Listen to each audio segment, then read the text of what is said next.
Okay, I'm going to talk a little bit now about wedging in your deadlift setup, about making sure that the way that you are utilizing your upper body is going to maximize the work you're doing with your posterior chain through the lift.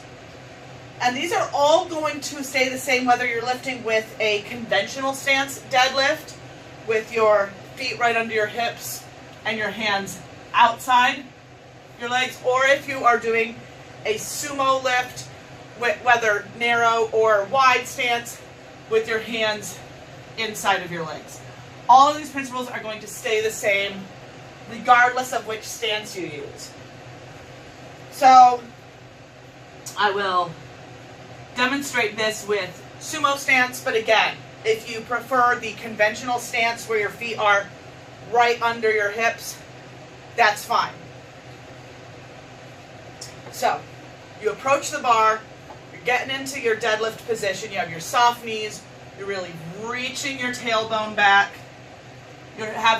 You want your arms to be parallel to each other as long as you can have at least a couple of your fingers on the knurling.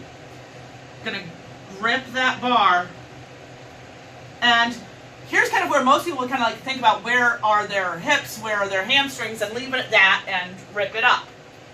I'm going to encourage you to add a couple of things that you're considering. A cue that I've given a lot of my students is pretending that for some reason you have lemons in your armpits, and you're going to juice those lemons. So you're down here at the bar, you're getting ready to lift, and you juice the lemons. Now what that's going to do, you're going to really feel that through your lats. You're also going to feel that pop on the triceps. A coach who I have learned a lot from is Dr. Mike Hartle, and he has written pretty extensively about the role of the triceps in the deadlift. It's more than you think it is. So juice the lemons, check in that your triceps are engaged, your elbows are really locked in.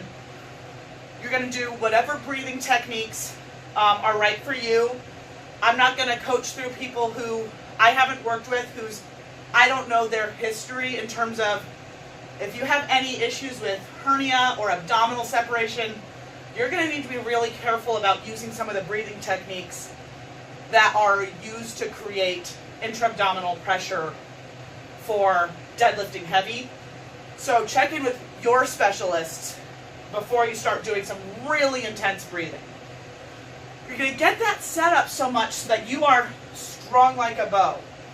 Your hamstrings are really engaged. You're going to dial in. You don't want your knees caving in. Whether you're doing conventional or sumo, you really want to have that glute medius kicked on, abdominals braced, and then I give a cue that I've learned from Pavel, carries over a lot, is cracking a walnut. It's crude, but it works. So what that ends up looking like is come down, get that really strong grip, shoulders away from ears, triceps are popping, abs are braced.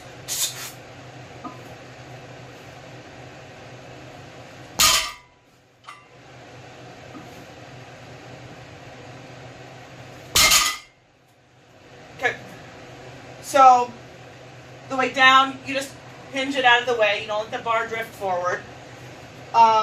There was something else that I wanted to make sure I mentioned. What was it? Oh yes, if the bar didn't exist, let's say I'm doing a conventional stance deadlift for the purposes of demonstrating this.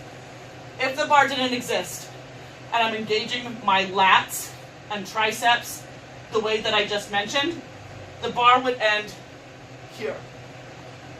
So you aren't doing what I sometimes problematically see of people finishing their deadlift with a shrug, or if you're doing alternate grip, finishing it with some curl.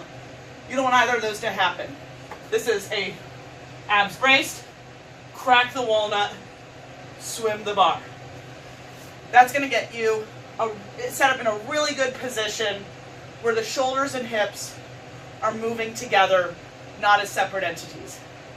Again, don't hesitate to shoot me a message or leave a comment if you have questions.